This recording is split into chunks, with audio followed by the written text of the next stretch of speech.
चलो भाई अब थोड़ा लिखिएगा। Definition valid for single electron system.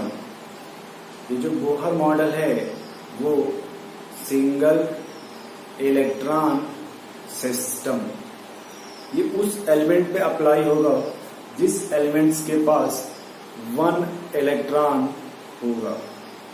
Bohr models उस एलिमेंट्स पे अप्लाई होगा जिसके पास 1 इलेक्ट्रॉन होगा।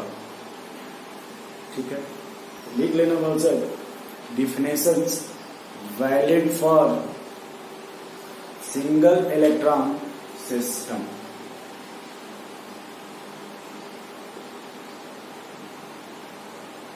Definition valid for single electron system।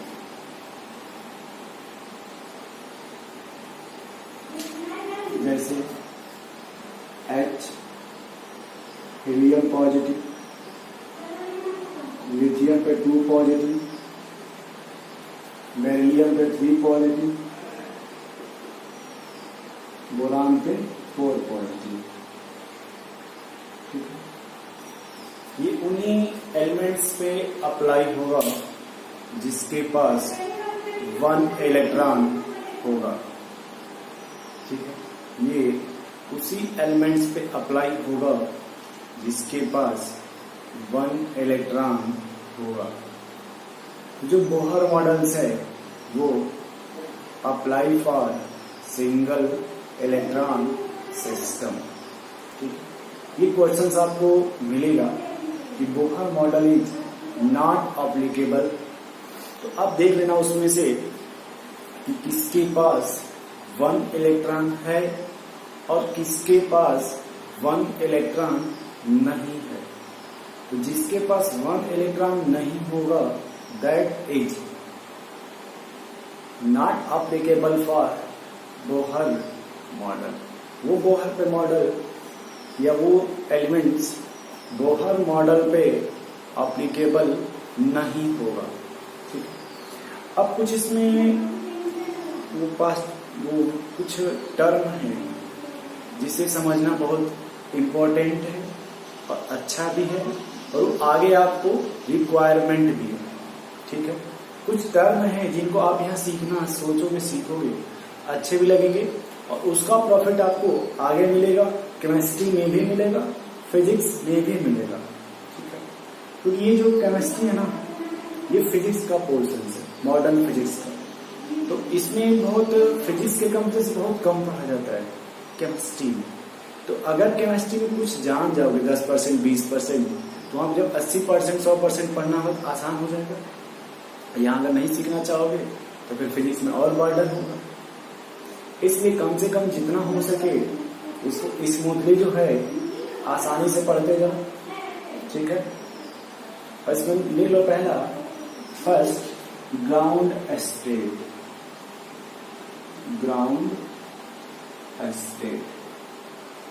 अब कुछ बच्चे ये भी सोच रहे हैं सर आपने तो एक बार बताया था ग्राउंड स्टेट, फिर क्यों बता रहे हो?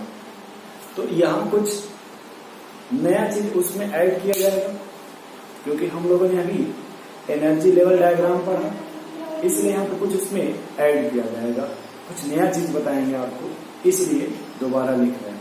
ठीक है, तो फर्स्ट लिख लीजिएगा हेडिंग, पहला इसमें पढ़ेंगे टर्म में ग्राउंड स्टेट। लिख लो इसमें lowest energy state of any atom. Lowest energy state for any atom are ions is called as ground state. GS इसका बहुत ज्यादा यूज मिलेगा आपको हाइब्रिडाइजेशन से, इसलिए भैया इसको हल्के में मत लीजिएगा, ठीक है। और ये लीजिएगा ग्राउंड स्टेट में हमेशा n बराबर 1 होता है फर्स्ट ऑर्बिट। जो फर्स्ट ऑर्बिट है उसी को हम बोलते हैं ग्राउंड स्टेट, ठीक है। तो लिखिएगा कि ground state energy for hydrogen atom, ground state energy for hydrogen atom. तो देखो ये तो आप जानते ही। दूसरा, ग्राउंड स्टेट के बाद अगर हमसे कोई कहे कि ground state energy for helium ions,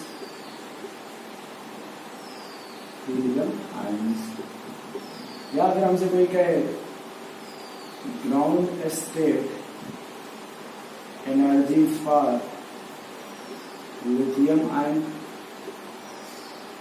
या फिर कोई कहे ground state energy for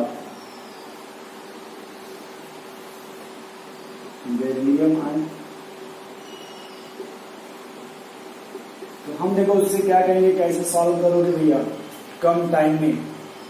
time आपका कब सबसे कम लगेगा, इतना आप जान ले कि ground state energy for H atom -13.6 electron volt पर एटम, -13.6 इलेक्ट्रॉन वोल्ट पर एटम।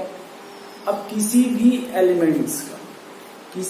एलिमेंट्स का यदि पूछा जाएगा कि ग्राउंड स्टेट, आपको करना क्या है उसमें सिर्फ कि हाइड्रोजन के एनर्जी में उस एलिमेंट के एटॉमिक नंबर से मल्टीप्लाई कर देना है, बट एटॉमिक नंबर के स्क्वायर से, जैसे -13.6 into Z square, -13.6 into Z square, 6 into Z square. अब देखिए हीलियम के लिए एटॉमिक नंबर 2 का स्क्वायर 4, 13.6 इंटू 4, यहाँ पे आ जाओ। लिथियम के लिए जेड बराबर 3 का स्क्वायर 9, 13.6 इंटू 9 माइनस 13.6 इंटू 16। अब ये देखो आप कि हाइड्रोजन के रिस्पेक्ट में सबका ग्राउंड स्टेट का एनर्जी कैलकुलेट करना कितना आसान हो गया।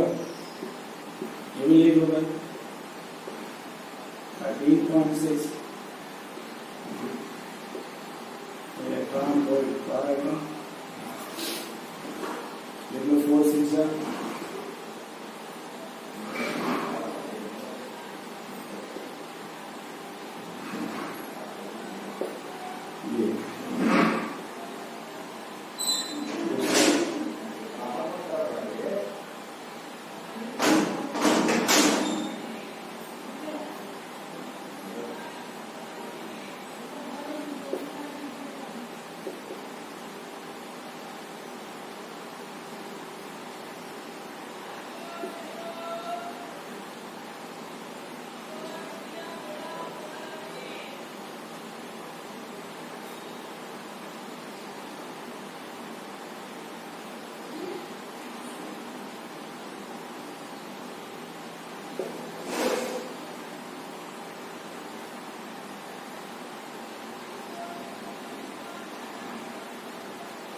देखो भाई इस तरह से आप किसी भी एलिमेंट्स का एनर्जी ग्राउंड स्टेट में with the help of hydrogen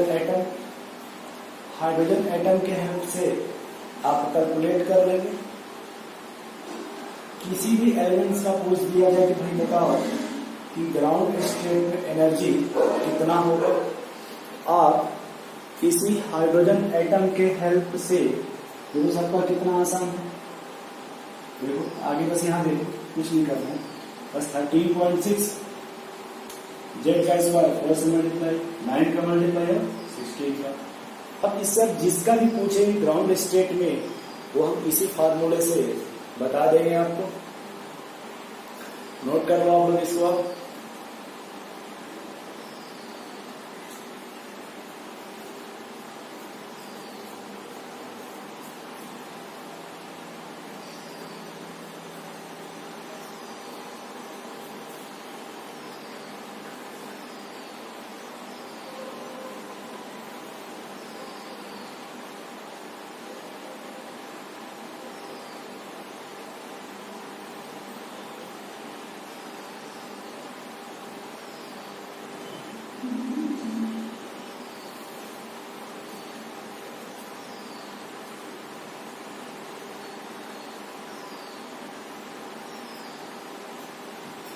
ठीक है भाई, अब यहीं पे एक नोट लिख लेना।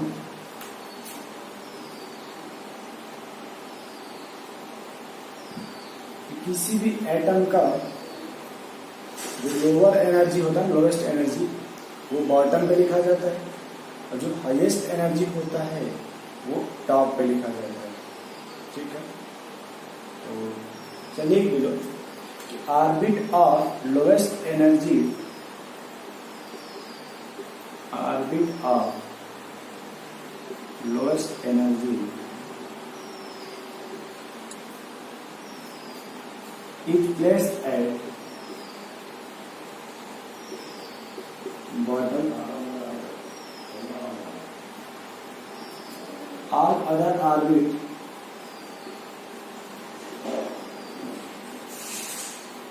having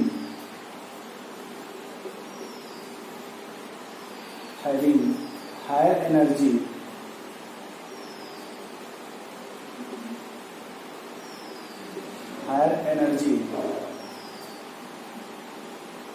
are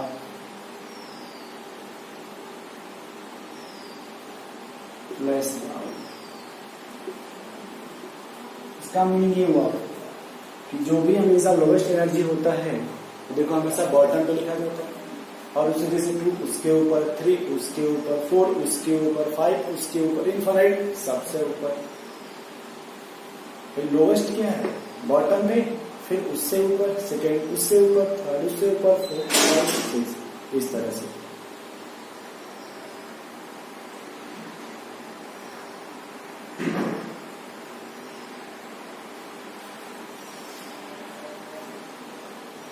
नोट हो गया भाई? नोट कर लो आप लोग।